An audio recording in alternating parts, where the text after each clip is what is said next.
Hello everyone, this is Peacock Entertainment and we are back again, and here now we have another video for you, and this will be a review of the first trailer of Stargirl Season 2.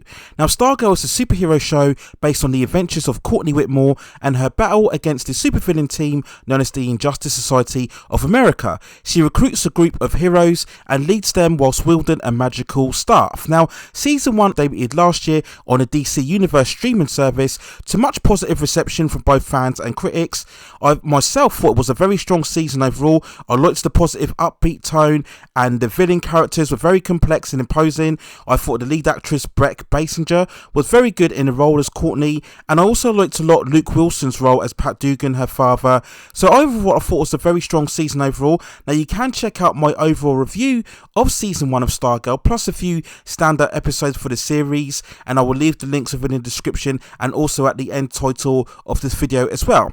Now Season 2 of Stargirl is set to debut on August the 10th 2021 on the CW, as it was established as part of the Arrowverse during the Crisis crossover, and it's already been renewed for Season 3 as well, so lots of potential for more great adventures for this show.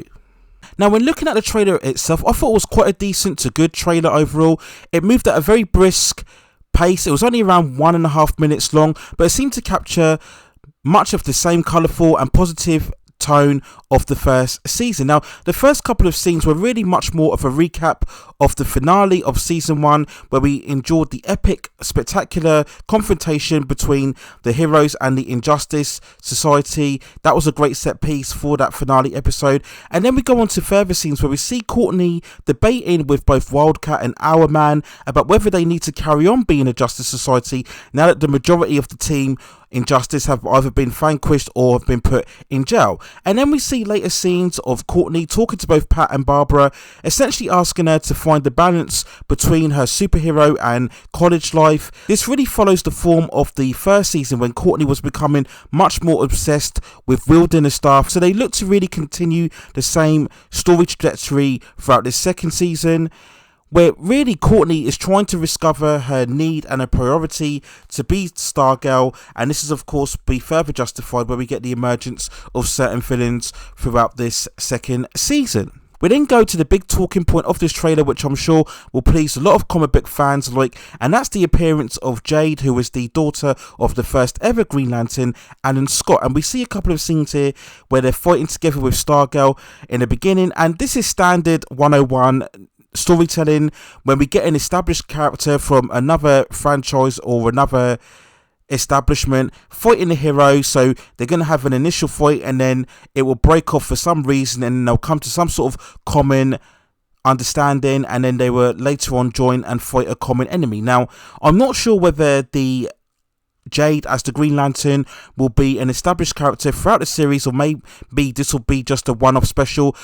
As usual with CW shows, we've normally seen characters cross over and make an initial appearance, and then later on down the line they will spin off and then have their own eventual show. So that could be a potential if people come to like this character Jade overall. It wouldn't be surprising if by Season 3 of Stargirl we see a re-emergence of Jade, and then later on she confirms to have her own established show. So I wouldn't be surprised if that happens in the near future.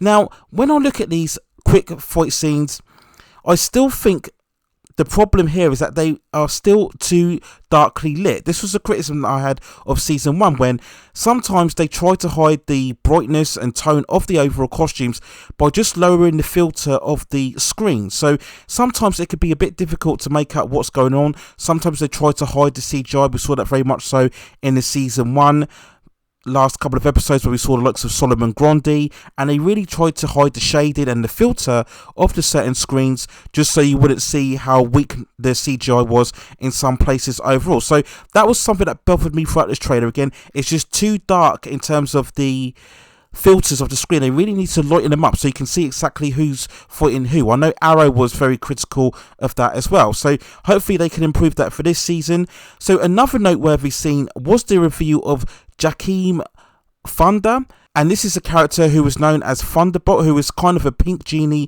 from a fifth dimension. Now, I have to be honest with you, I do not know anything about this character overall. I had to do a bit of reading and research about who this character was when I initially saw it in the trailer. So again, this may be another member who joins the group of heroes. Now, we then get to what is seemingly the main antagonist of this season, and that is Shade. Now, we saw a brief emergence of him in the season 1 finale, and overall he has this ability to control and manipulate shadows. Now, you might remember him making an appearance in live action or animation form from the Amazing Justice League animated series. We get the later scenes throughout the trailer where we see him sitting down facing off the heroes amidst this purple light as well, where you can see him on there. So hopefully they can make him as big and imposing a characters as what the villains were throughout season 1. Now, the other big villain this season will be Eclipso. Now, this character is a powerful being who has the ability to possess people. Now, this again was another character that was visualized in the Justice League animated show in the episodes Eclipse, and we saw him coming across a purple gem or diamond, and he was able to possess certain members of the Justice League. Now, this is again relating to what we saw in the season finale of Stargirl, where we saw Cindy come into the possession of a purple gem. So maybe that's what we will follow through this season. Maybe Cindy will become possessed to begin with, and then Eclipso will emerge later on throughout the overall season. So very interesting elements throughout what we have seen on this trailer. Now, the other big revealing news about this season is that John Wesley's ship will be appearing as Jay Garrick. Now, if you remember, he was a speedster from a different Earth, and he made multiple appearances in The Flash. Of course, if you go way further back, John Wesley Snip, of course, played the original character in the 90s show of The Flash as well. So his role is likely to be where they start making the eventual connections to the rest of the CW verse or the Arrowverse, whatever you want to call it. As I mentioned before, they will intend to integrate Stargirl into the CW verse and have her crossing over with certain characters within that establishment. So that's very good to see. I always like it when things are merged into one universe, one continuity, and we have all of these great characters crossing over with one another. So lots of potential there, where we see her meeting up with the likes of presumably Batwoman and especially the Legends, maybe Superman and Lois, and the Flash as well. So lots of great potential, and again, very good news that it's been already renewed for a 3rd season overall. So overall, in terms of the trailer, yeah, I was very pleased with the output that they put on this trailer overall. Again, showed much more of that bright positivity, embracing the comic book escapism and tone. That's what I'd like to see, very much so. It avoided very much trying to be gritty and dark. We're surely past that phase now, and we can adapt these characters and source material as what they are by their own merit and direction overall. So overall, very pleased with this trailer for Stargirl Season 2, and hopefully it can build on the very strong foundations as what we saw within the first original season.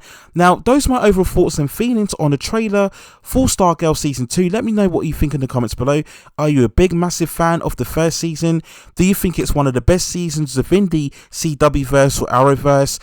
Have you got high hopes and anticipation for the second season overall, or are you a bit underwhelmed? Do you want to see a return of the various villains from the first season? Those were still alive, by the way. Or are you excited to see these new villains in Shade and Eclipso emerging for the second season? Let me know what you think in the comments below. Please also hit and like those subscription and notification buttons so I can provide you with more high quality reviews like this in the future. But that's it for now. Take care of yourselves, stay at safe distances, and I will see you very, very soon.